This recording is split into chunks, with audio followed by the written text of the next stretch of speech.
उज्जैन गएर सान्दीपनि गुरुकामा शिक्षा धारण गर्नुपर्छ, शिक्षा ग्रहण गर्नुपर्छ भनेर चाहिँ उज्जैनतिर पठाउने विचार गर्नुभएछ। अब विचार गर्नु त, मथुराबाट उज्जैन किन जानु पर्यो? के मथुरामा विद्वान गुरुहरू हुनुहुन्न थियो त? शिक्षा दिने दीक्षा दिने गुरुहरू त्यहाँ हुनुहुन्न थियो होला त? तर त्यहाँ किन जानु पर्यो? भगवानको एक एक लीलामा कारण हुन्छ। भगवानले केही लीला गर्दै हुनुहुन्छ, केही कथा गर्दै हुनुहुन्छ, भगवानले केही अगाडि प्रसङ्गहरू, भगवानको केही चरित्रहरू हुँदैछन् भने ती सबैमा केही न केही कारण जोडिएकै हुन्छ। आज भगवान सान्दीपनि गुरुकोमा जानको कारण के हो त भने सान्दीपनि गुरु, सान्दीपनि नाम गरेका गुरु, उहाँका गुरु भने एकदम ज्योतिषी हुनुहुन्थ्यो, ज्योतिष ज्ञानले भरिपूर्ण हुनुहुन्थ्यो, जान्ने हुनुहुन्थ्यो। उहाँले एक दिन आफ्नो भविष्य हेर्नु भएछ। भविष्य हेर्ने क्रममा 1 वर्षको लागि मेरो दशा बिग्रिँदैछ भन्ने चाल पाउनु भएछ। 1 वर्षको लागि मेरो दशा बिग्रिँदैछ, यो दशा लागेको बेलामा, यो मेरो दिन दशा बिग्रेको बेलामा मेरो दिमागले काम गर्दैन, मैले पढाउन सक्दिनँ, मैले केही भन्न सक्दिनँ। त्यस कारणले 1 वर्षको लागि गुरुकुल विदा गर्नुपर्छ भन्ने सोच बनाएर 1 वर्षको लागि गुरुकुल सबै विदा गरिदिनु भएछ।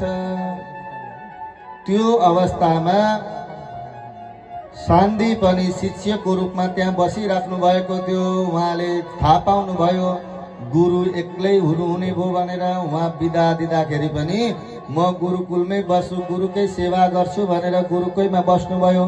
त्यसरी बसेको अवस्थामा समय बित्दै गयो। जाँदाखेरि ती गुरुको दिमागले काम गरेको छैन। जब हाम्रो पनि कहिलेकाहीँ त्यस्ता ग्रहहरू आउँछन्, जस्तो बुधको दशा, बुधमा केही ग्रह खराबी भयो, राहुको दशाहरू आयो भने त्यसरी अनेकौं समस्याहरू आइरहेका हुन्छन्। बुध बिग्रियो भने बुध भनेको दिमागको कारक ग्रह हो है। त्यस्तो अवस्थामा बुधको कारणले कसैको बोली आइरहेको हुँदैन, कसैको दिमागले काम गरिरहेको हुँदैन, कसैको अनेकौं समस्याहरू हुन्छ।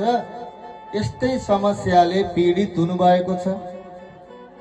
सान्दीपनि गुरुले सेवा गर्न भनेर बस्नुभयो। त्यो